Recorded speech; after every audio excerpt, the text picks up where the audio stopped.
Hey guys, welcome to FPL Gameweek 22. Obviously this is been recorded and released on the Friday. Usually, obviously, my FPL videos come out on Thursday.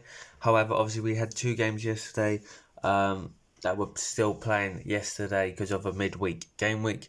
That's why I didn't want to record it because fixtures were still playing. Points could have been still updated, league positions could change. So I've waited till the Friday, and we're going to have a check. But obviously, all the games now play. Game week 22 is tomorrow, so they've only had 2 days to prepare. So it's a very quick change around for the over the last two game weeks. But we're going to look at the team of the week first. So De Bruyne in goal for Newcastle, 10 points. Mark Gahey for Crystal Palace, 15 points. Mings for Aston Villa, 9 points. Espetita for 9 points. Ahmed from Man United with his hat-trick in that Southampton game, 20 points. The most points in the game week. Iwobi, 15. Foden, 15. Semenya, 12. Matoma, 10. Isak, 16. And Chris Wood, 9. So obviously, yes, Ahmed with the most points there, 20. We're going to look at the most ins and outs. Wood in, Ahmed in, Isak in, Sells in, and Anan in from Forest. Most souls, Gabriel Jesus, because obviously he's injured. Diaz injured, Jesus injured, Diaz, Jackson, Cunha, Pedro all out. All three strikers, and a centre attacking the forward all out. Wow, all forwards out. So moving to the points, we had a 66-point weeker. Obviously, we had two transfers, -4 points there. The highest points was 148. Average was 55. In goal, Pickford, 1 point was kind of where we went wrong. I really thought they were going to get a clean sheet. Robinson with 7 points there. Minutes played, 2 points. Assists for 6 points. Unfortunately, they didn't get the clean sheets, which would have been nice. But 7 points from him. Muniz, clean sheet there in that 2-0 victory over Leicester. 6 points there. Virgil van Dijk in that 1-1 draw. Obviously, I said that in game week 21, I could see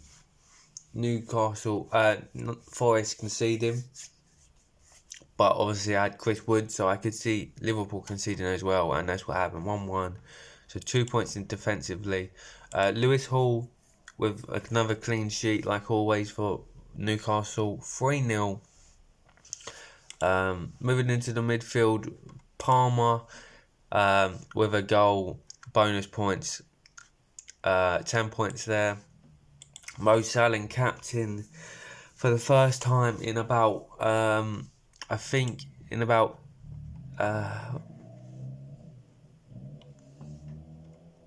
probably since this game week 7, he's not had a good one. You could say maybe 5 points isn't great, but that's potentially what 1, 2, 3, 4, 5, 6, 7, 8. Potentially, you could say that was rubbish one, but he got assists. So 9, 10, 11, 12, 13. First time in 13 game weeks, Salah didn't do anything as a captain. And then obviously Diaz only 1 point. Got a yellow card. Chris Wood on top in that game against Liverpool, scored the goal, bonus points, so 9 points for him. Isak, I was so tempted to captain him. I said this in game week 21. He had the better fixture. However, the reason why I didn't was because he had the yellow box around him saying he was not 100% fit. And like he's there, 77 minutes played. So obviously I knew he wasn't fully fit. And that's why I didn't captain him. Yeah, captain would have been amazing if I went for that. Jackson 4 points, got assist, but he's still not doing anything really for himself. Sells with 3 points on the bench. Again, this was a toss-up. It just happens that he had more saves than Pickford, with both of them conceding. Enzo 2 points, phase 1, and Rodgers with assist in that game against Everton, which I really thought was going to be a 0-0 draw. So, league-wise, there's some red arrows from yesterday. However, there was some green ones in Wednesday and Tuesday. We remained 5th in the McDonald's League.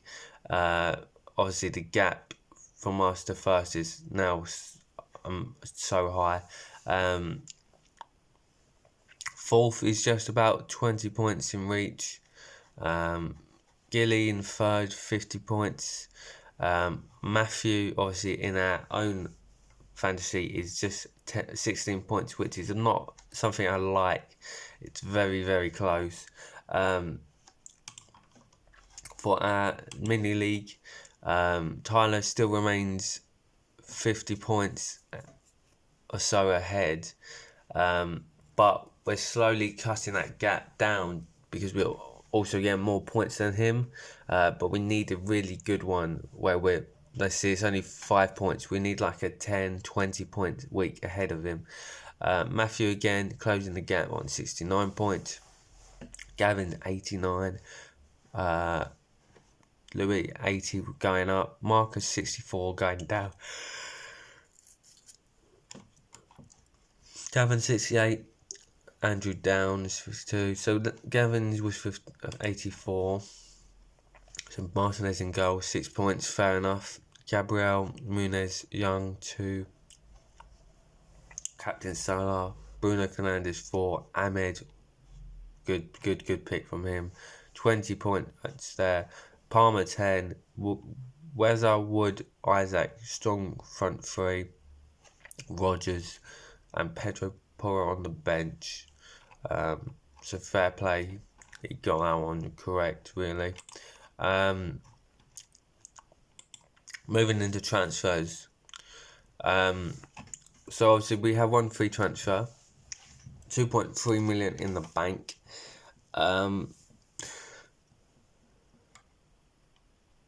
I think what I want to do is I really want to remove Enzo.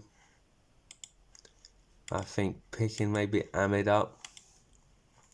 This would be the first time I picked a Manchester United player up.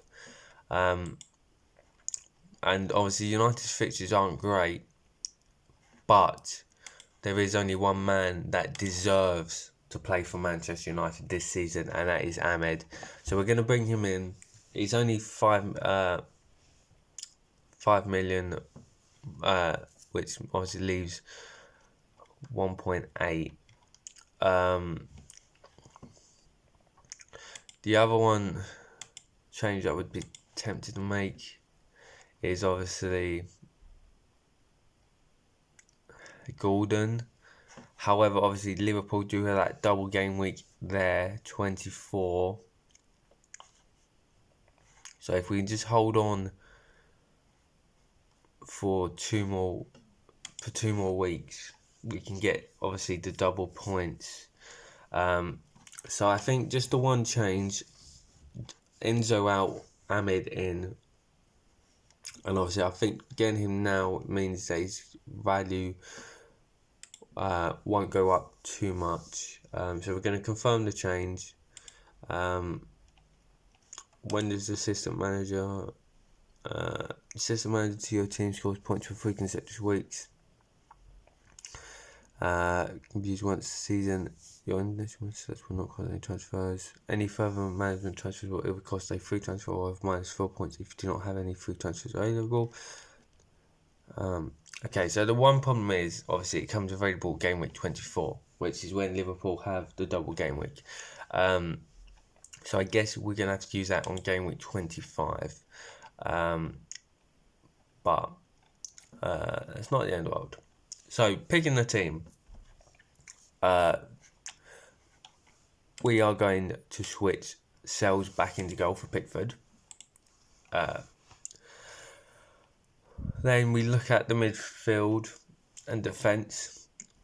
Who have they got? They've got Leicester. They should get a clean sheet there. West Ham. Palace could get a clean sheet. Brentford, Bournemouth. I would be tempting just to switch that out.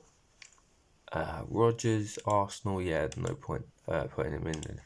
Fulham, no, of course. So I think that's pretty much a good team, to be honest.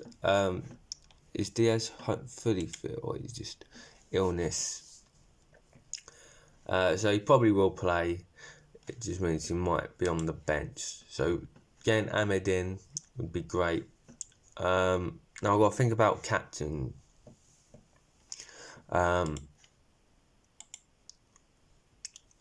Do I drop the captaincy from Salah?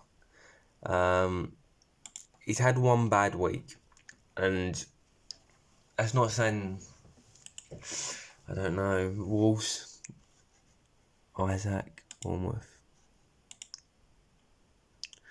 Do you know? I think you just got to go for it, innit? Make Isak the captain, Salah vice.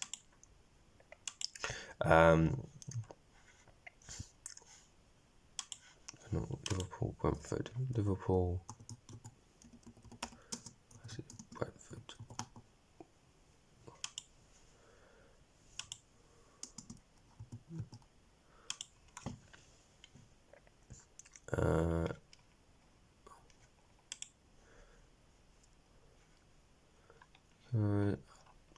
They don't show past results.